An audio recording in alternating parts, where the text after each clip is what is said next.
Nabii Oliva, dada wa jibu, ana majibu ya maswali yako.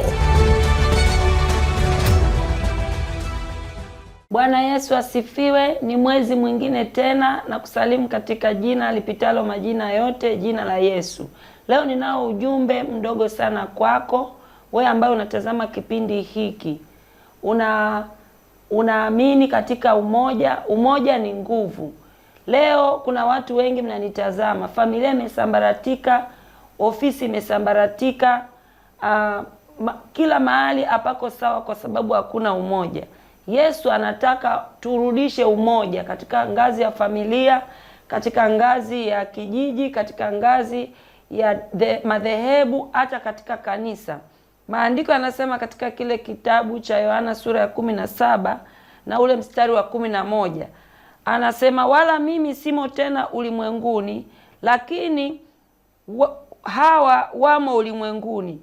Nami naja kwako, Baba Mtakatifu, kwa jina lako ulilonipa, uwalinde hawa ili wawe na umoja kama sisi tulivyo.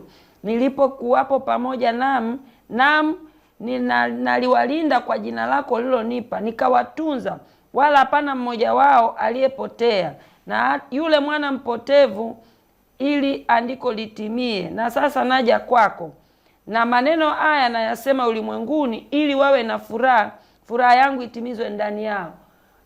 Haya ni maneno yaliyokuwa yanasemwa na Bwana Yesu wakati anaondoka. Alitamani wanafunzi wake wawe na umoja. Je, katika familia yako kuna umoja? Silaha ambayo shetani anaitumia katika maisha haya ni kuhakikisha analeta separation.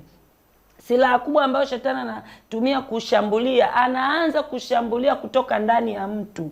Biblia inasema katika kile kitabu cha Yohana sura 14 mstari wa 30, shetani hana kitu chochote. Shetani hawezi kukushambulia kutoka nje. Shetani anaanza kukushambulia kutoka ndani, ya kwamba unaanza kujiona ndani ya nafsi yako, sina amani, sipendwi, siwezi kufanikiwa, siwezi kulipwa katika biashara ninayofanya, siwezi kumtumikia Mungu, siwezi kutoa, siwezi kujenga. Shetani anaanza kusema kutoka ndani. Kiwango cha juu sana cha vita ambayo shetani anakupiga inaanza ndani yako. Utaondoaje hiyo vita ya ndani? Kile kitabu cha Mithali sura 22 na mstari wa 10 anasema, umtupe nje mwenye dharau na fitina itakoma. Na Tito 3:10 nasema, mtu mzushi umkatae.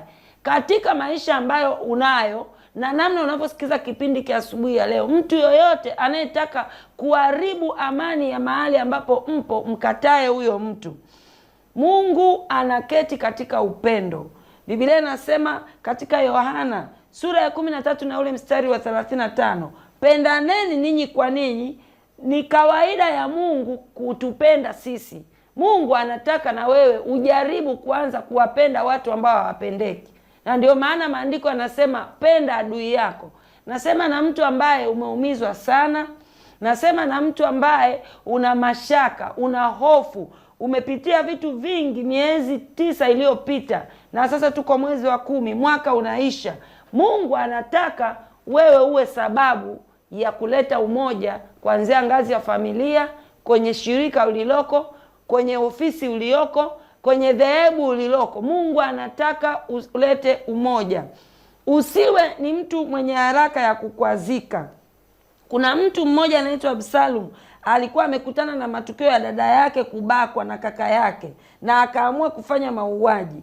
Mahali kokote ambako unaanza kuona umoja unaondoka, amani inaondoka, Mungu anataka wewe ndiye uwe chanzo cha kuleta amani, na kuombea Mungu akutumie wewe kuleta umoja mahali ambapo hapana umoja. Kama ambavyo Yesu aliwaambia wanafunzi wake, alikuwa anamwambia Mungu, sasa nimewalinda. Mungu anataka ulinde watoto wako, ulinde mke wako, ulinde viongozi wa kanisa ambalo wanakuongoza, ulinde bosi wako ofisini. Wewe uwe chanzo cha kusababisha amani, na Mungu atakupa hiyo neema. Biblia inasema kitu ambacho anakitaka kwetu ni sisi kuwa na umoja.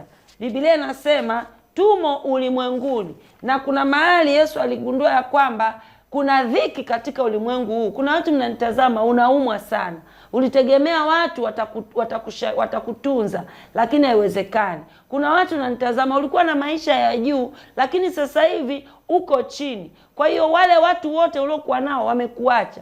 Anza kujifunza kutengeneza umoja na hao watu wapi ambao Mungu anakutumia. Mungu anataka sisi tuwe na umoja. Katika Yohana 14 mstari wa 12 anasema, amini amini nawaambia, yeye aniaminie mimi, kazi nizifanyazo mimi namna yeye atafanya, na kubwa kuliko hizi atafanya. Kuna vitu Mungu anataka akubariki. Wewe mama, wewe kijana, wewe mchungaji, wewe ambaye unatazama kipindi hiki, Mungu anataka umoja. Tukiwa na umoja kutakuwa na maendeleo. Maendeleo yataanza kwako wewe binafsi, utaishinda vita ya ndani. Bwana Yesu asifiwe. Kuna wakati Yesu alikaa na wanafunzi wake, akawa ameenda kuomba, wengine wakaenda kulala, walishindwa kutoa mapepo. Kuna vitu unashindwa kwa sababu there is no muunganiko na watu wengine. Una roho ya ubinafsi, utaki kuelekezeka, utaki kuonyeka, utaki kusaidia, uamini watu wengine wana uwezo wa kukusaidia. Hebu Mungu akupe hiyo neema ya kushuka na kunyenyekea. Tukiwa na umoja, mashetani, majini, vita vyovyote katika maisha yetu haviwezi kutokea. Maandiko yanasema katika kile kitabu cha Ufunuo sura 12 mstari wa 9, anasema kulikuwa na vita mbinguni. Vita nyingi unayoona katika maisha yako, katika ofisi yako, katika biashara yako, inasababishwa na vita ya ndani. Wewe mwenyewe kwanza kujihukumu. Ujumbe wangu kwako asubuhi ya leo, naomba umwamini Yesu. Naomba umtegemee Mungu. Biblia inasema heri wenye moyo safi, maana hao watamuona Mungu. Kumbe lazima tuwe na mioyo safi. Tusiwe na hila mbele za watu na mbele za Mungu, naye ni mwaminifu, atatenda kwetu. Amenituma niseme na wewe leo, kama ambavyo Yesu alileta umoja, na kuombea umoja urejee katika familia yako, amani irejee mahali ambapo Mungu amekuweka. Uwe na kibali kama ambavyo Malkia Esther alikuwa na kibali kwa mfalme. Aliorganize watu wamuombe Mungu na walipokea majibu. Majibu yako katika umoja. Pokea amani ya Kristo Yesu na kutangazia umoja. Pale ambapo kulikuwa kuna kusambaratika, Mungu anarejesha tena. Pokea neema ya Mungu. Shalom, shalom. Nabii Oliva, dada wa jibu, ana majibu ya maswali yako.